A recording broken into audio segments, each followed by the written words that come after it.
It's now my pleasure to introduce our speaker, Lee Cockrell. Lee has held various executive positions in the hospitality and entertainment business, including Hilton Hotels for 8 years, Marriott Corporation for 17 years, before joining Disney in 1990 to open the Disneyland Paris project. Lee was the Senior Executive Vice President of Operations for the Walt Disney World Resort. As a Senior Operating Executive for 10 years, Lee led a team of 40 cast members and was responsible for the operations of 20 resort hotels, 4 theme parks, 2 water parks, a shopping center and entertainment village, a sports recreation complex, in addition to all the other supporting operations. One of Lee's major and lasting legacies was the creation of Disney Leader Strategies, which continues on as a primary resource for developing the 7,000 leaders at Walt Disney World. He is the author of Creating Magic, 10 Common Sense Leadership Strategies from a Life at Disney, and his new book, The Customer Rules, will be published in February. Please join me in welcoming Lee Cockrell.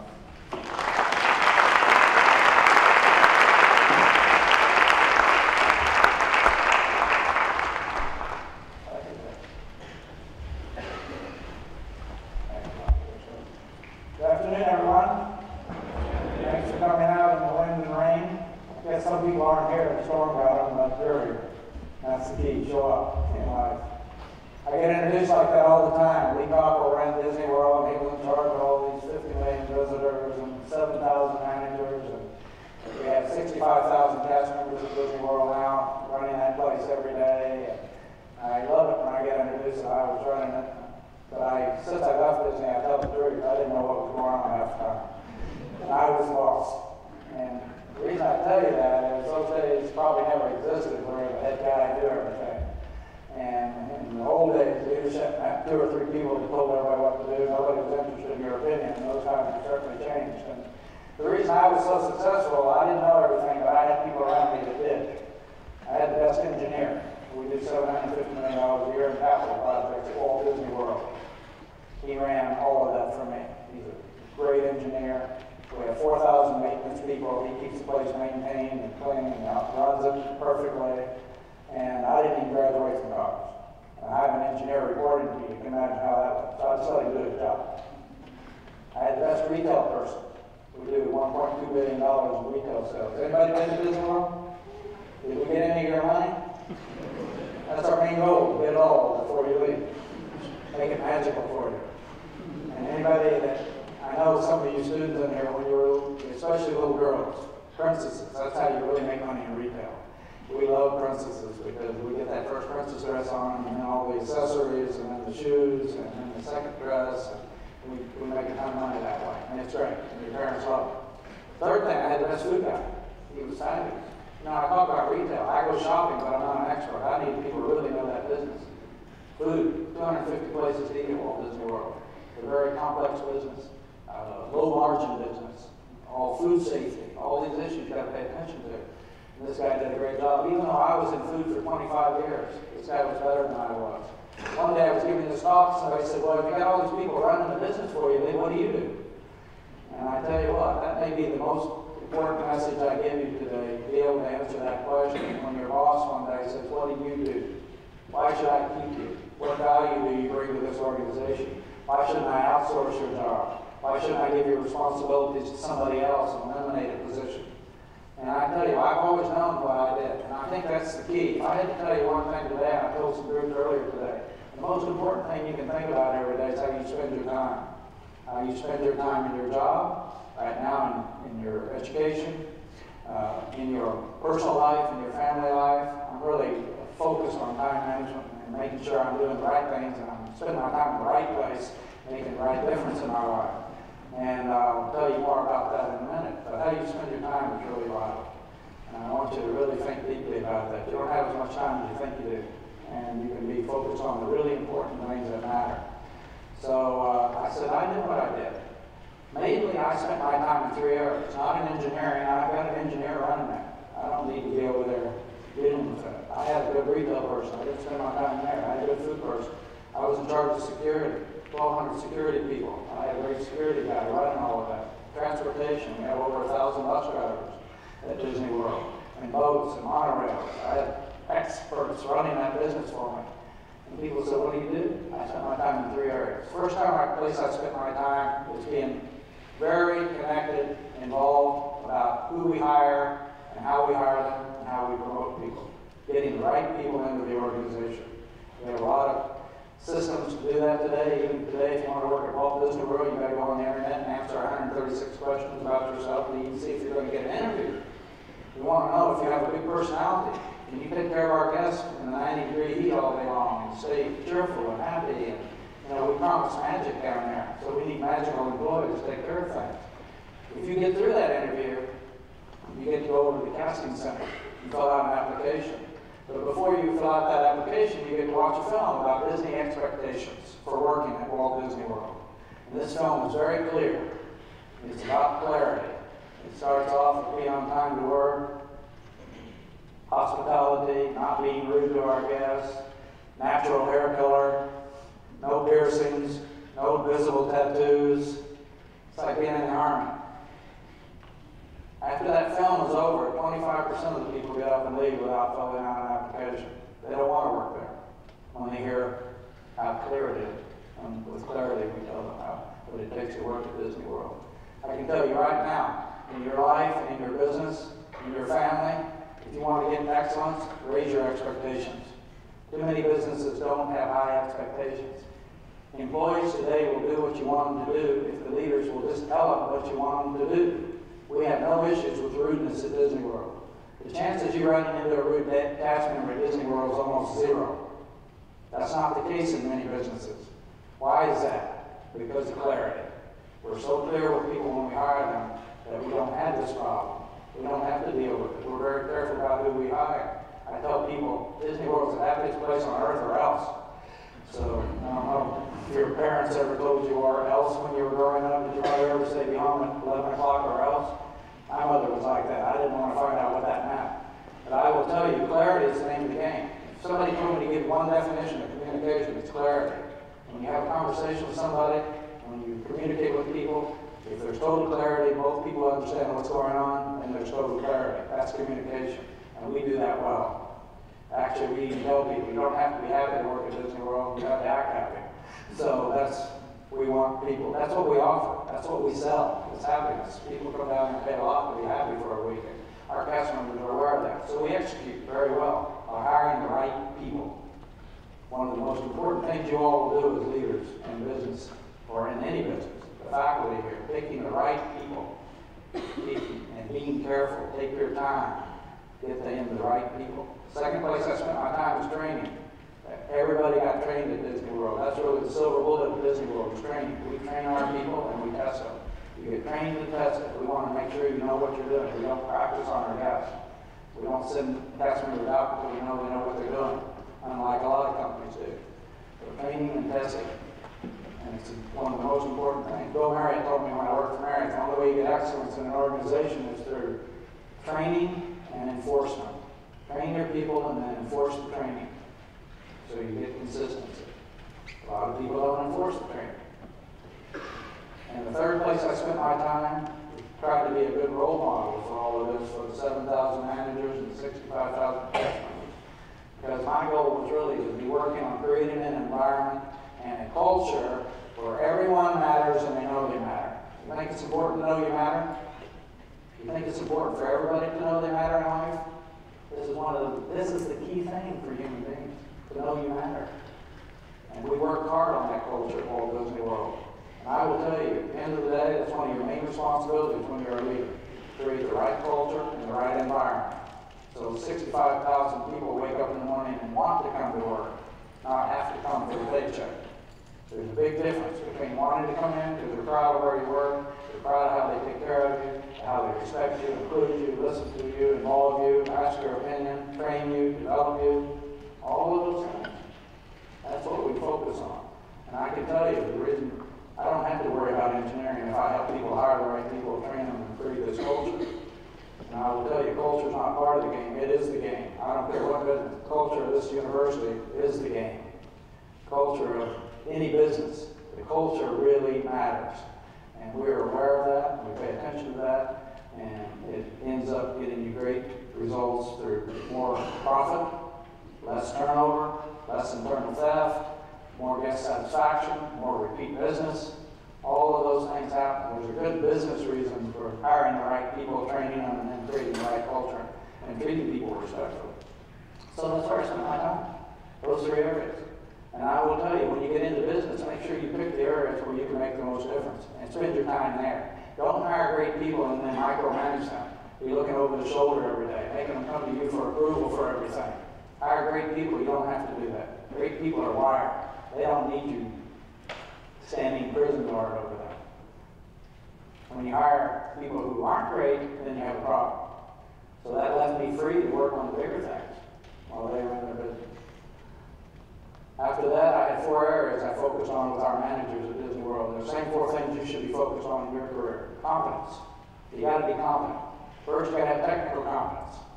You got to know what you're doing. If you're going to be in the food business, you got to know the food business. You got to know everything from the temperatures to the products, to where they're from, to the weights and measures. If you're going to be a doctor, you got to know the business. If you're going to be a car mechanic, you got to know the business. You got to technically know how to do it. You got to be an expert. And I tell our members, that's one of the easiest things you'll do in your career, by the way. You don't need to worry about that too much.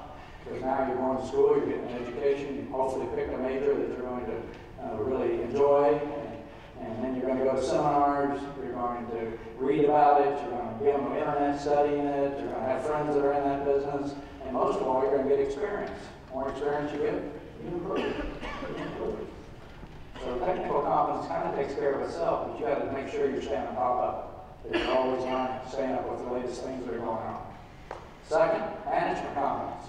Being a good manager. Management is defined as the act of controlling.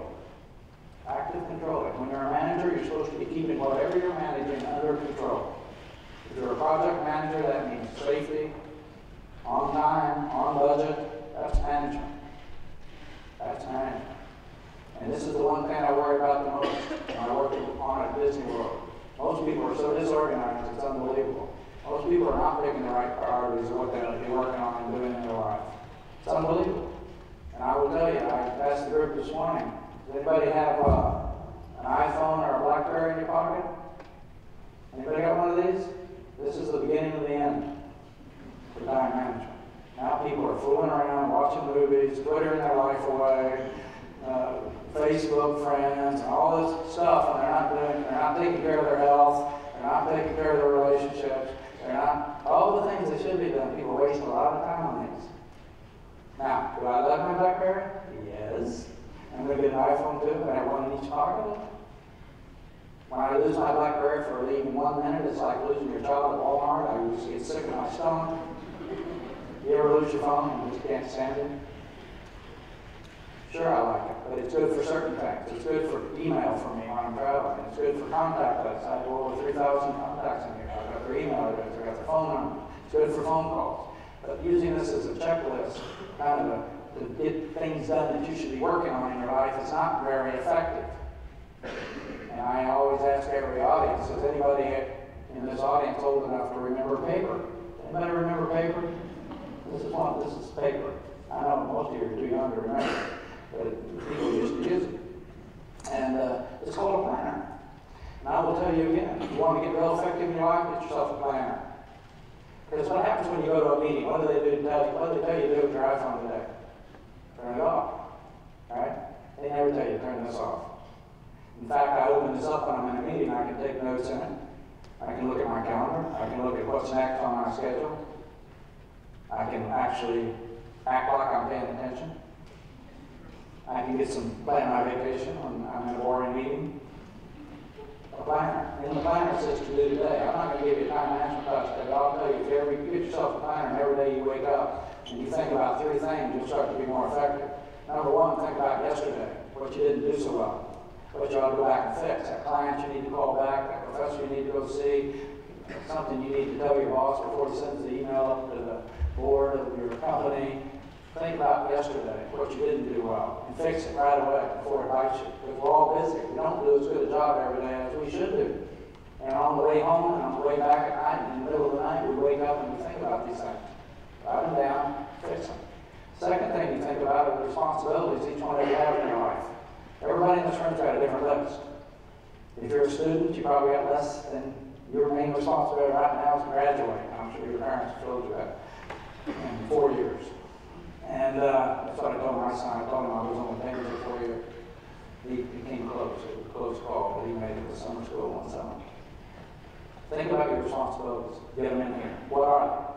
If you're married one day, have a partner, should you do anything for them today? If you have children, should you do anything for them? Get their annual physical, go out and see their teachers, see how they're doing in school,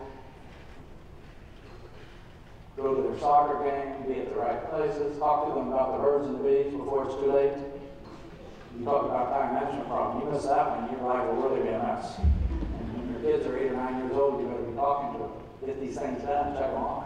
Your own personal development. Are you going to the right classes? Are you going to take an course? Are you working on your MBA or whatever course you need to take?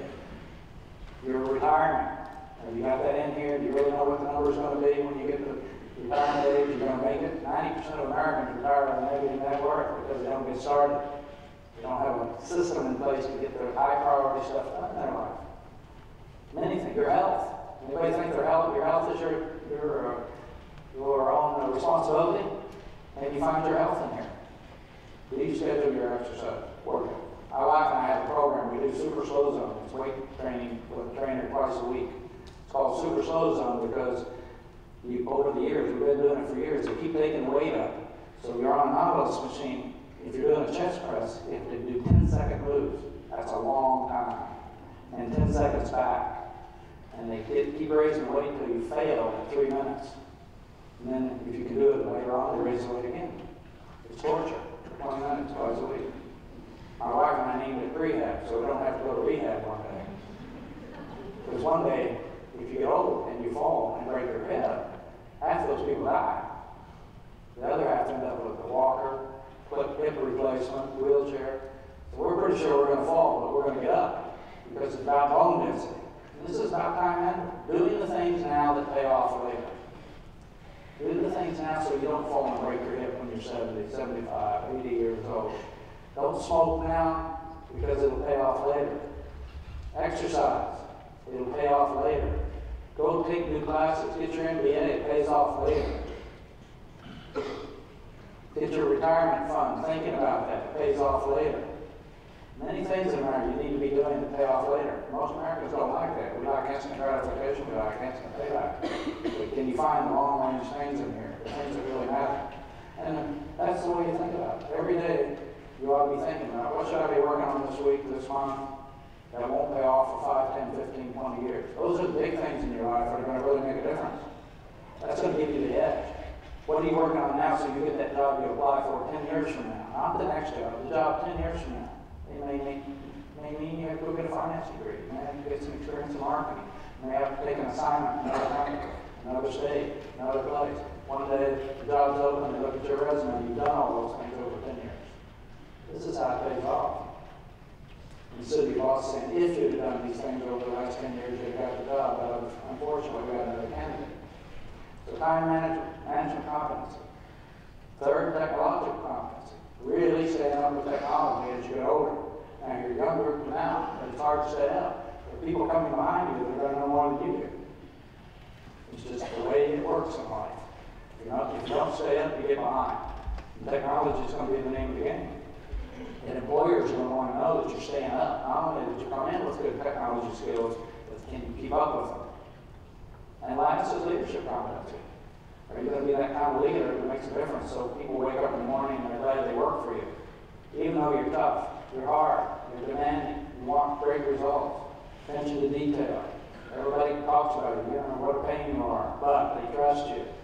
They like working for you because they get better when they work for you. The kind of leader who tells them the truth about their performance, who sits down with them and works with them, gets them in the right training, in the right interview, in the right development situations. That's the kind of leadership. What's the difference between leadership and management?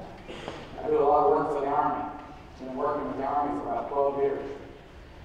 I've been all over the world. I went to Iraq last year for a week. I did 12, 13 seminars for the Army and the State Department. I met a general at Fort Bragg many years ago, and he's now the Vice Chief of Staff of the Army. He brought me over. But before, back in '08, he invited me down to Fort Bragg, or up to Fort Bragg, to give a seminar on leadership to his 25 top officers before they went deployed to Iraq to be in charge of the U.S. forces there. And I went with a lady, her name's Frances Hesselbein. She wrote the foreword for my book. Frances is now the CEO of Leader to Leader Institute in New York. Before that, she was the CEO of the Girl Scouts. When she took over the Girl Scouts many years ago, there were only 1 million Girl Scouts left in America. 1 million, that's all. It was a declining organization. Mainly, why was it declining? There was no diversity. It was all white girls, middle class now. She went in with one vision, that every little girl in America would see herself in a Girl Scout uniform, whether she was rich, poor, Jewish, Muslim, Christian, Catholic, it didn't matter. One vision. When she left, there were 3 million Girl Scouts and 1 million volunteers. You talk about one more person's vision for making things different. Leadership. She went in there and made the difference. It would have been a crime to lose that organization and help young women build their self-esteem and confidence. And it's a great organization. One woman went in there and changed that. So she was there with me. When we finished the 2-day seminar for the Army, there was a reporter there from the Fayetteville newspaper. He walked up to Mrs. Hesselbein. He said, "Mrs. Hesselbein, can I ask you a question? Why do you do this training for the Army? We don't charge them. Why do you do this?" He said, "Young man," you ever heard somebody say that? You're in trouble when somebody says young man, older woman. "Young man, if it was not for our military, we would not be a free country now. Do you understand?" That's all. She's a lady of few words. You talk about it. If we were not, if it was not for our military, we would not be a free country. So I'm thinking she's pretty smart. So I said, "Frances, what's the difference in management and leadership in your opinion?" He said, "Mr. Cockrell, management's about how to do things. Leadership's about how to be there for your people, how to be trusted, how to tell people the truth, how to make the tough decisions, how to be available when they need to see you." We know what that feels like when we're talking. And I'll tell you a story again. It shows leaders who do that and make a difference in their life. But how to be versus how to do. It's a big deal. And you got to be somebody before you can make a difference. You got to be somebody before you can do a lot. And I think we can all ask ourselves, are we being the right kind of person? Are we every day treating people properly and respectfully and worrying about their careers and their futures and helping them get along and move forward? How to be. And you ought to think about it. There's a lot of people in the U.S. running around doing things, but there's a lot of bad behavior too. And our politicians, corporations, any organization in America, how to be. And you need to focus on that. So when you take those 4, why do I talk about those 4? Because they're all connected. They're all connected. Technical competence, management competence, leadership, and technology, those are connected. If you're not a good manager who's organized and has self-discipline and gets your work done on time and has reliability and credibility, nobody's ever going to say you're a good leader. If you have bad behaviors and you treat people disrespectfully and you're not telling people the truth about their performance and helping them get ahead, nobody's ever going to say you're a good leader. You've got to be a good manager and a good leader. You've got to get things done the right way if you want to build people up to be committed to you and your organization. You've got to get it done the right way, not using your intimidation and all of those things that a lot of leaders today like to push people around because they abuse their authority and their position. So think about those 4. In 1995, we hired the Gallup organization to do a research for us. We asked them to call 6,000 Disney guests and ask them one question. What do you expect from Disney when you come to Walt Disney World? What do you expect from us? Good question if you're in business. What do your customers want? What do they expect?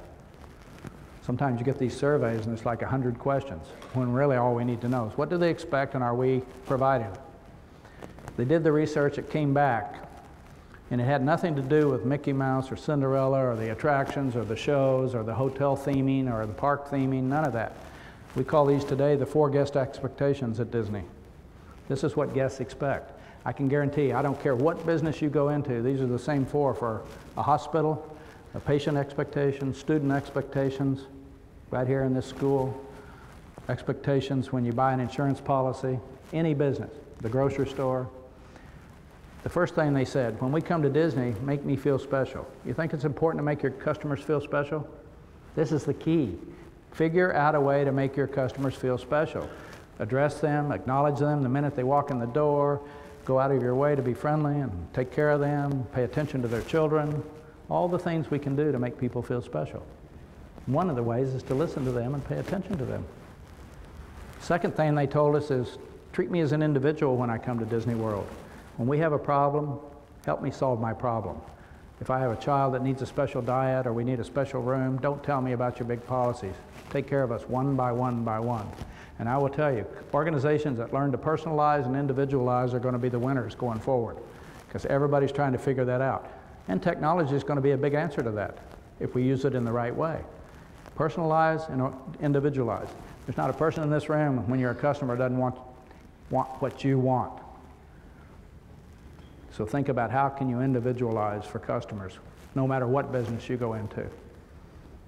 Third thing they said, respect us. Respect me and my children. No matter where we're from, what background we come from, what culture, what color, what sexual orientation, what religion, what disability, all levels show respect to me and my family. Is there anybody that doesn't want that? Respect, just pure respect. Whether I speak English or not, respect us.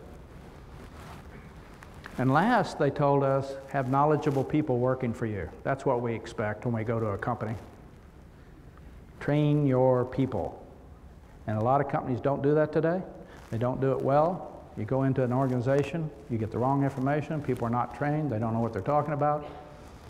So think about those four in a business. If you made every customer feel special, you treated them as an individual, you showed total and complete respect to them no matter what, and didn't judge them, and you had knowledgeable people, you'd have a pretty solid business.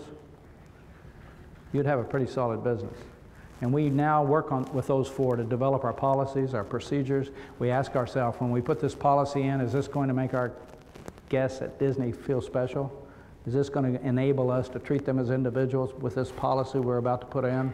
Is our training focused on that when we talk to cast members, when we train cast members, when we tell them how to do their job, when we give them authority to do their job? It's a good little model to run things by, to make sure you're not making things worse for your customers, that you're actually making them better all the time. So after that, we had the four employee expectations. We said, I wonder what the cast members and employees in an organization, what do they want when they come to work? Whether it's a university, whether it's Chick-fil-A, whether it's Disney World, whether it's an insurance company, what do employees want? At every level. And they told us the same things. We basically learned, when I come to work and I work for you, make me feel special. If I'm doing a good job, tell me. Pay attention to me. Know my aspirations.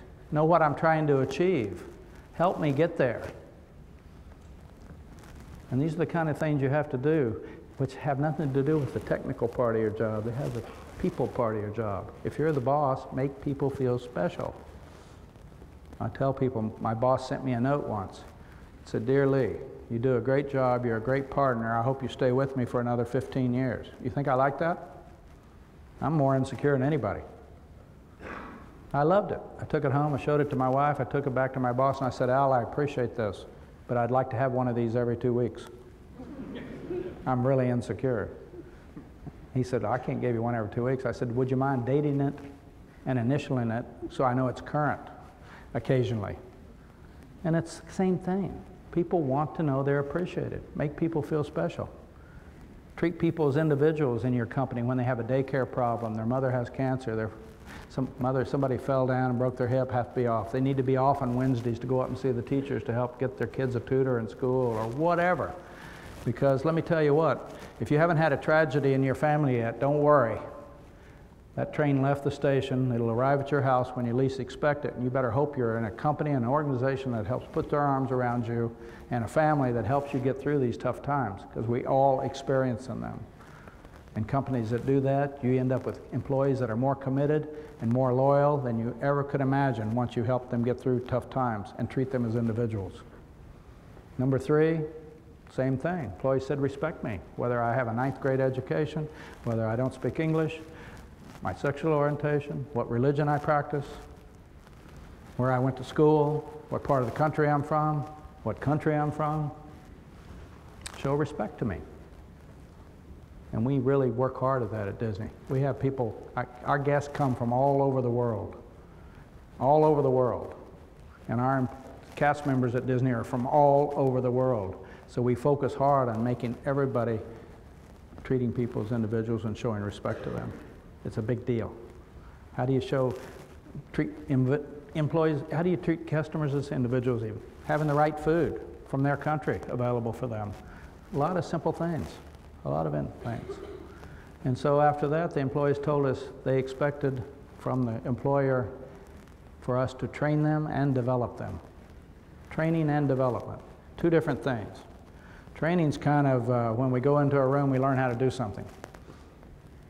You can do it. It's pretty unemotional training.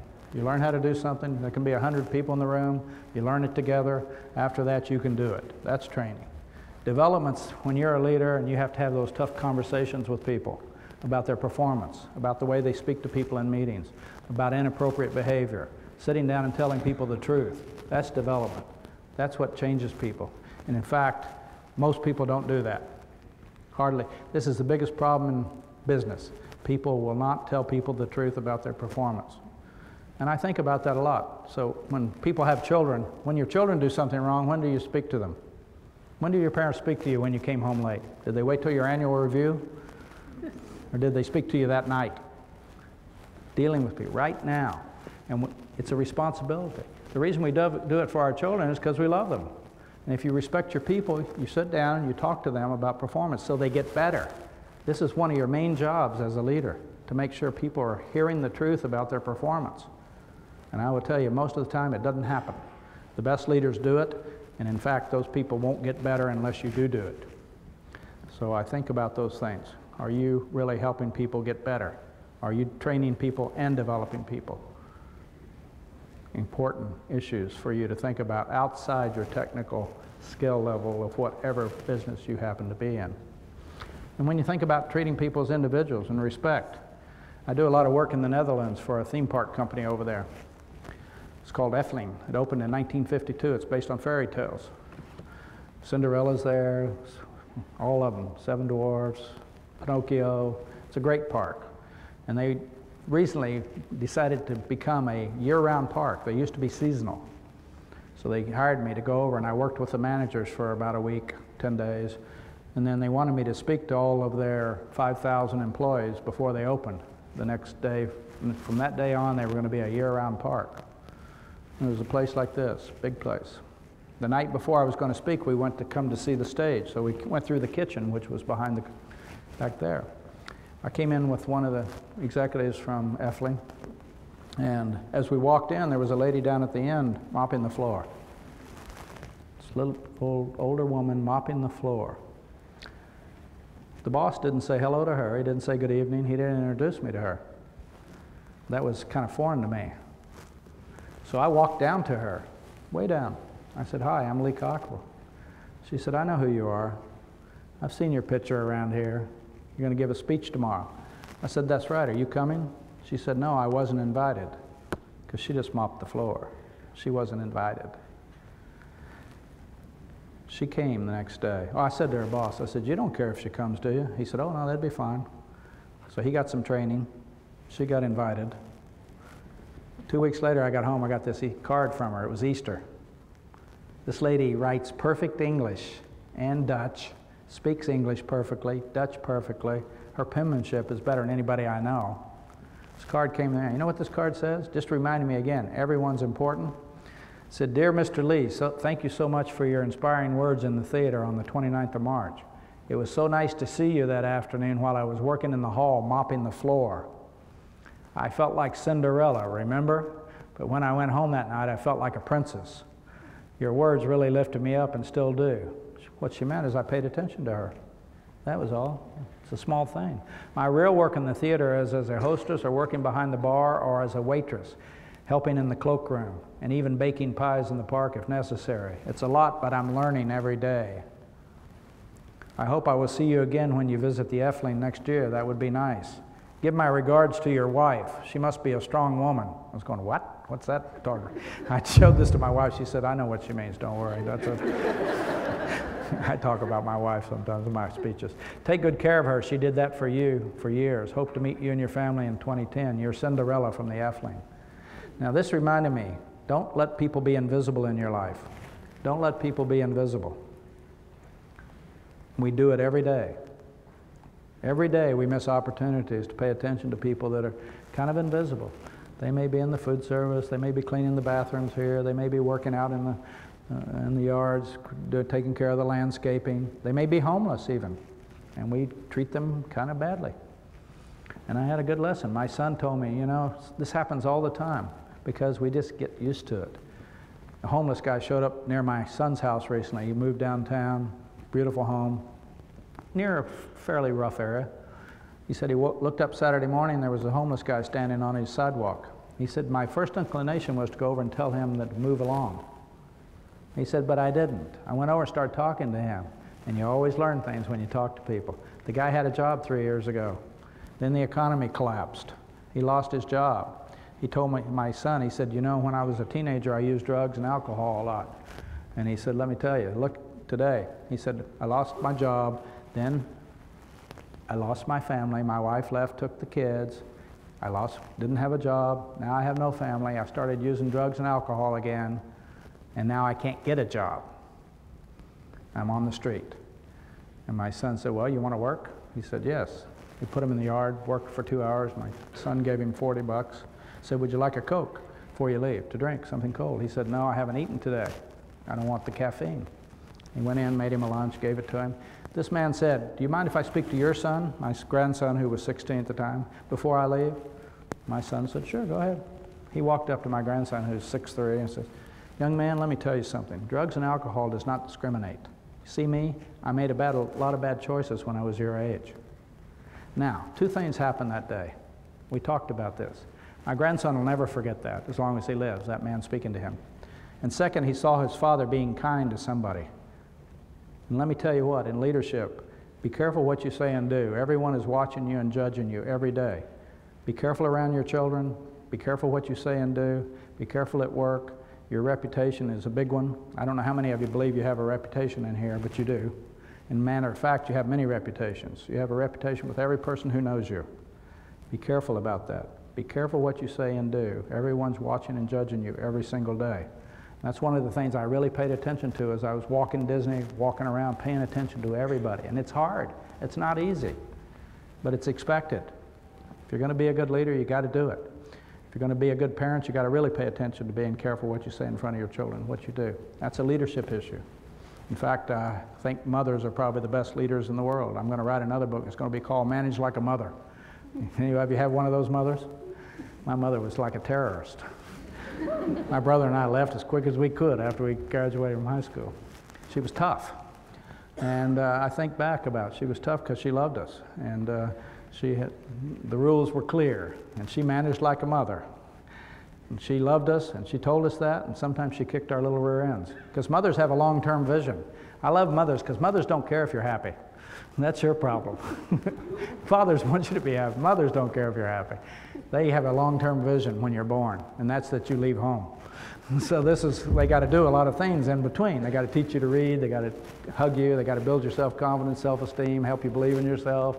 They got to make sure you're doing your homework. They got to teach you to wash your hands, use the right fork, put your napkin in your lap. Mothers do a lot of things so that when you come out the other end at 18 or 19 or 20 or 21, that you can go out and be a good citizen, get a job, support yourself. That takes vision. That's what leadership is, doing the right things for a long time to get the end output out here. When you think about that, it's no different at work. Take care of your people. Tell them the truth. Have those days. Tell them when you appreciate what they're doing and tell them when you don't appreciate what they're doing. In my book, the first strategy in that book is titled, Remember, Everyone is Important. You believe that? Remember, everyone is important. If you can really believe that in your life, you're going to have a great career and you're going to have a great life. If you don't really believe that, you're going to make a lot of mistakes. Everybody knows what you really think about religion, color, sexual orientation, disabilities, all those levels. People know. People know. So try to work on that. because it's a big deal, and it's vital, and it's important. The other chapter in my book, Strategy 7, is called Burn the Free Fuel. Burn the free fuel. What is free fuel? Does anybody know? Exxon? No, it's not free. Shell? That's not free. Canadian oil sands? That's going to be expensive. BP? No, they put the oil in the Gulf of Mexico. That's not free. I named my fuel for this chapter R, A-R-E. The fuel that drives human performance is appreciation, recognition, and encouragement. And I guarantee you, in this room, every one of us, including me, misses opportunities every single day to show appreciation, recognition, and encouragement. Every day. Every day. Be more on the lookout for how to do this. A lot of people are suffering. A lot of people are having a lot of problems, a lot of issues. They need some encouragement. They need some recognition. They need somebody to be there for them. And good leaders do that. You pay attention to your people. That's a big deal. I hope you remember that. The other way, you never know when you're making somebody really pay attention to you. I wear this little Mickey flag pin, right, everywhere I go. A few years ago, 10 years ago, I was at an event, and this mother was there with their little girl, little 3-year-old. She was looking at the pin. She wanted it. You know, they know what Mickey looks like. What am I going to do? 3-year-old, I gave it to her. Next day, she brought me a thank you letter. You know those thank you letters your mother used to make you write when you were a little kid? This is the best letter I got in 41 years. This shows you about impact you have on people. You know what this letter says? Dear Mr. Disney, hey. Thank you for my pen. I like it because it has a face of Mickey Mouse and a flag. I love this. I hope you like this card. Love, Catherine. That's not the end. About 6 months ago, I was speaking to 1,000 college students that are in AmeriCorps, help doing tutoring in the public school system. This lady comes up to me and says, "Hi, Lee, I haven't seen you for a long time. You wrote a letter. My daughter wrote you a letter once." I said, "Is her name Catherine?" She said, "Yeah, now she's 13. She was 3, now she's 13. Catherine remembered this, and I've had this letter all those years, because you can make different decisions. When you have an opportunity to be nice to somebody, you can, or you can just blow them off and ignore it. Every day we have opportunity to help people believe more in themselves. So I hope you'll think today, when you go out of here, pick somebody tonight, whatever, whoever it is. You can. I told the group earlier today, you can call your parents. When your mother answers the phone, tell her to get your dad on if he's still living, and tell her this: I was thinking about you today, and I just wanted to call and tell you how much I appreciate you and all the sacrifices you made for me. Your mother will start crying, your dad will say, "What happened? Did you get thrown out of school?" What do you mean? Do you need money? Are you moving back home? You know, fathers are suspect. Mothers will cry. So, and by the way, the reason they react that way is because we don't do the things we should do often enough. Okay, I'm going to tell you one more story, and then we'll take some questions. Leadership shows up when you least expect it in life. It could be me, it could be you. You could have an accident out here on the street, and 20 cars go by, one stops and helps you. This is what happens in life. It can be kids in the neighborhood. One kid that stops bullying.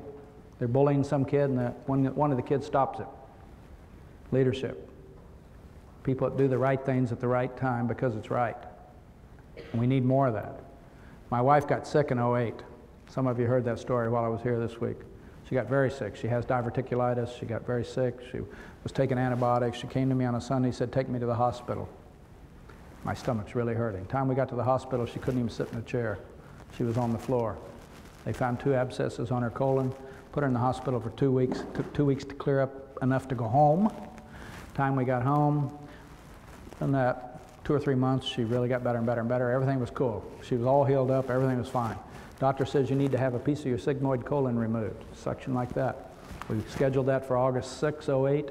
Went in, had the surgery. It was 3.5 hours. Came out, 5 days in the hospital, took her home. In 10 hours, I had her back in the emergency room. She doesn't even remember that day. We went to the hospital, actually. We didn't go to the emergency room. Went to the hospital because the doctor sent us there. We got registered for a room. They had no rooms available. And we weren't in the emergency room, so they put us in a hallway, waiting. Nobody to take care of her.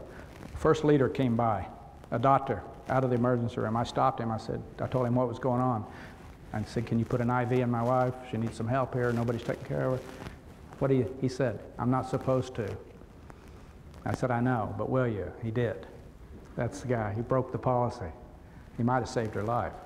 7 o'clock that night, my wife got in her room. Now she's asleep. All her vital signs are perfect. The doctor says, well, her vitals are good, Lee. She's sleeping. I'm sure she's fine. Why don't you go on home? I went home. Second good leader, this doctor, at 9 o'clock at night, pulled up the CAT scan on his home computer, looked at it, saw her bowel was leaking into her organs because that first surgery had failed, got her into emergency surgery, saved her life. She was unconscious for 7 days on a ventilator, woke up with a colostomy bag, a wound vac she had to wear for 5 months because of the infection to close the wound. She was in the hospital 21 days that time. Then she couldn't eat because of the antibiotics, so she gained 40 pounds of fluids because all your cells start leaking when you don't get enough protein. And then we finally went home. She was on a feeding bag for a while. It was a disaster. Went home. 10 days later, we're back in the hospital. Fluid around her lungs.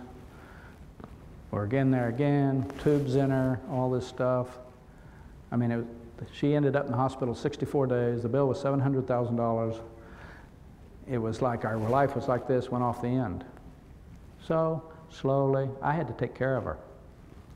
She couldn't wash her hair, she couldn't take a shower, she couldn't go to the bathroom, she couldn't hardly get out of bed. She was so sick. So I did all those things. You should have seen us in the shower with all those tubes and devices and stuff. And half her hair was falling out from anesthesia. When you got a wife with her hair falling out, you're already in trouble. This was the most important thing around there. And we were in there and we'd get the tubes and we had plastic bags trying to cover all this stuff up. We got through that. Then I had to make her walk 20 laps a day through the house so she could get stronger. She didn't want to do it. She would lie to me. She'd say I did 20. And I knew she had only done 5. So I put a toll booth in the hallway and I sat there. And I gave her 20 playing cards. And I said, when I get 20 cards back, you give me one each time you go by, you can go back to bed. I put a system in place. And we argued. I mean, we hated each other for 15 months. And I had to get 5 Ensure protein drinks down her a day. She hated them. She didn't want to drink them. I had to watch her like a kid. She would pour them out. I mean, got her to drink those. Finally, she got better and better and better. Now she's perfect. Everything's fine. We've gotten healed. I'm taking care of her. Everything's good. But she still got the colostomy. Now, do you take it down? That's another surgery. And you're scared by them because it could happen again, have a problem. We found another leader, Paul Williamson, the best colon rectal surgeon I can imagine. When he came to see us, you talk about the confidence of a leader. The first time he came in the room, my wife's file was this thick. You know what he said? It's how you present it. Let me tell you, when you're a leader, he said, hey, Priscilla, I'm Paul Williamson. You're going to be just fine. You're the kind of patient I love to fix. How do you think she felt? She felt immediately, emotionally, and physically better that moment when he said that. And so make sure you think about that. When you talk to your people, do it in the right way. Give them confidence. Speak to people in a caring way. And here's the best guy in the world. 3 months later, he did the surgery. It was supposed to be 4 hours. It took 8.5 hours. He came out and I said, Paul, why did it take you so long? He said, I did everything I said I was going to do. That's why it took me so long. And tell your wife I gave her a free tummy tuck while I was in there. He said, you get nothing free at Disney, so you ought to be really appreciative of my fees. And we laughed, and my wife's perfect today. No problem. Everything's fine. It was the worst 1.5 years of our life. And I've been through everything in my life. Let me tell you what, how much you appreciate those kind of leaders. I opened 100 hotels for Marriott when I was with Marriott over the years. Very stressful to open a new hotel. I opened Disneyland Paris. We were losing $1 million a day after we opened. You talk about stress. Michael Eisner used to come and see us. It wasn't magical. It was a tragical visit. I mean, it was unbelievable. I went to Disney World in '93, right into a recession. Had to start cutting costs. I took care of 9/11 that day. We evacuated. We ran that place like unbelievable. Nothing bothers me. I really thought I was tough. We took care of 3 hurricanes in September '04. I managed all of that, evacuated, we took care of the cat, everything. Nothing bothers me. What do you think happened to me going through this with my wife? Anybody imagine? I ended up with huge anxiety and depression. I'd never been depressed a day in my life. I was 65 when it happened. So I went to see a psychiatrist, the 4th good leader. Guy interviews me. Here's these words you love. Lee, you're going to be fine. You're suffering from situational depression under that pressure with your wife all that time. I'm going to put you on Cymbalta, which I'd seen on TV every night. That became my best friend, Cymbalta, yeah. I needed the drugs. I said, I don't want to do that psychiatrist talk program, just give me the pills. And I started taking those. He said, if you'll take them in 7 weeks, you're going to wake up and you're going to be fine. 80% of people are cured with antidepressants today.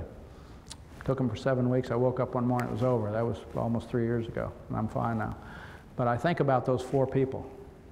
Really, when you think of those 4 people, they stepped in and did the right thing at the right time. That's what you've got to be thinking about in your life. Are you going to be the good leaders that do the right thing at the right time, step up, stay late, do your job, no matter what, focus on the people? Because I don't know where we would be today. In some ways, I think they did literally save our lives. And while that's a medical profession, there's a lot of people that need a lot of care and leadership in every position. So I asked my granddaughter, I'm writing this new book called The Customer Rules, which will be out in March. And I said, a year ago, I said, Margot, she was 13, I said, I need some help. I'm writing a book called The Customer Rules. What do you think is the most important rule in customer service? You know what she said? She didn't pause 1 second. She said, well, Pappy, the first rule is be nice. Kids. I turned to my 11-year-old or 10-year-old grandson. I said, Tristan, you want to be in my book? He said, yes, Pappy. I said, okay, what do you think service means? You better give me a good quote here if you want to get in the book. I got to get all 3 of them in my books, actually. He looked at me, you know what this little boy said? He said, Pappy, service means to me when you serve, you're always the giving one. And I thought a lot about that. You know who the giving ones are in our society? Our military. The giving ones. Nurses. Firemen. Teachers. These are the people that give. They're not in it just for the money. They're there to give. And I think about that for you. And the biggest payoff I got when this was all over, my son came to me. He was 39 at the time. He helped me take care of his mother. I didn't have that relationship with my mother. I couldn't have done the things he did. He took care of her. He helped her get a shower. He helped her get her to the bathroom. He helped her with everything. By the way, her hair all came back, so I'm in good shape now. Actually, it came back twice as strong, so it's good. But he said to me one thing, which I'll never forget. The biggest payoff I got my whole life. He said, Dad, you left a legacy in our family. We were watching how you took care of Mom. And we've already talked about it in our family. And I will suggest to you, you ought to think about what legacy are you going to leave when you're an employer, when you're a leader, when you're a manager, when you're a parent. What kind of legacy are you going to leave? Are you going to do the hard things, the things that matter, the things that really matter, not the easy things? What kind of legacy are you going to leave in your community, in your church, in your college, in your university here? What kind of legacy are you going to leave? That you did some great things while you were here and made a difference and helped other students, helped younger students step up and do the right things. Leaving a legacy is a big deal. And so I hope those things are helpful to you. I hope you think about them. I think from all the students I've met this week, there's a very mature group of people here. I think you're on the right track. I love being here, and I hope, I wish you all the best. Thank you very much for inviting me. Thank you.